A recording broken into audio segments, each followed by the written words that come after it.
Naïma Tiak, bonsoir. Bonsoir, bonsoir à tous. Quelle serait selon vous la priorité, votre dossier prioritaire pour la Martinique, si vous êtes élu demain? Si je suis élue demain, mon premier projet va évidemment aller vers la jeunesse martiniquaise, puisque je suis une candidate jeune, donc même si je m'adresse à tous les Martiniquais, je pense que pour tous, la jeunesse est une priorité ici, compte tenu du taux de chômage, compte tenu de l'importance de l'avenir de la Martinique.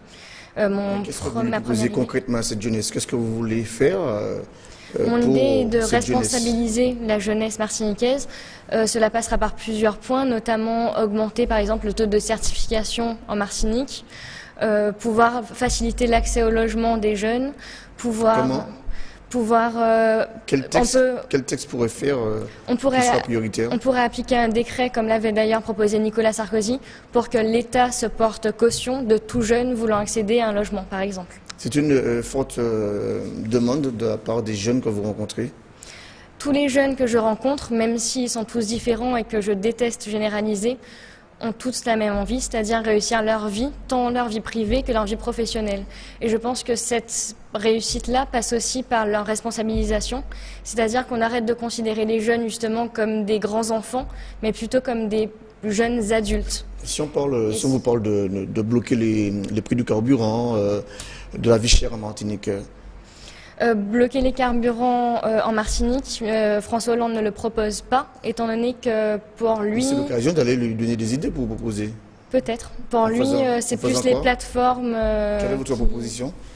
Pour le prix du carburant, je pense qu'il faudrait appliquer adapter la TVA selon le prix du carburant pour que le prix du carburant, certes, évolue, par rapport à la TVA, mais qu'on n'ait pas des hausses et des baisses constamment comme on a actuellement, puisque c'est vrai que ça impacte énormément sur le prix des ménages. En faisant quoi? En imposant ça par un décret, tout simplement. Vous avez un chiffre à proposer à François Hollande? Non, puisque justement ça dépend de la TVA qu'il va mettre en avant. Je ne peux pas lui imposer cela en tant que député. Il a proposé de renégocier le traité budgétaire. Est-ce que vous êtes d'accord avec sa démarche? Est-ce que vous allez le suivre dans cette démarche? Si j'étais au gouvernement, je ne le suivrais pas. Là, en tant que député, je m'appuierais sur l'idée de la majorité, de ma majorité, c'est-à-dire de l'UMP. Mais je pense qu'il ne faut pas aller dans ce sens-là et qu'il faut continuer à l'appliquer comme c'est actuellement. Autre question pratique, il a proposé de baisser les salaires, son salaire de président de 30%. Est-ce que c'est suffisant selon vous? Est-ce qu'il faut descendre encore plus bas? Est-ce que vous allez par exemple l'encourager à baisser aussi l'indemnité des députés et des élus locaux? Je pense que les hommes politiques sont parfois beaucoup trop payés, surtout quand on voit certains députés qui sont présents 3 semaines dans l'année et qui pourtant ont des salaires astronomiques. Qu'il n'en faut pas suffisamment pour... Certains, oui. Justement, il y a certains députés qui font très bien leur métier, donc ceux-là méritent leur salaire. D'autres sont beaucoup trop payés pour ce qu'ils font, notamment les cumulards qui cumulent salaire et qui sont beaucoup trop payés pour finalement le travail qu'ils font. Je suis donc pour une baisse des salaires des hommes politiques, en général. Cependant, je pense que par rapport à la proposition que fait François Hollande de baisser son salaire de 30%, c'est une très bonne chose. Cependant, il faut qu'il utilise uniquement son salaire pour ses dépenses personnelles, ce qui n'a pas toujours été le cas de tous les présidents de gauche. Une dernière question concernant la mobilisation de l'électorat. On sait que les électeurs ne se déplacent pas beaucoup en Martinique. Qu'est-ce que vous comptez faire pour attirer, pour mobiliser tout l'électorat du centre atlantique? Je souhaite mobiliser mon électorat par ma candidature neuve.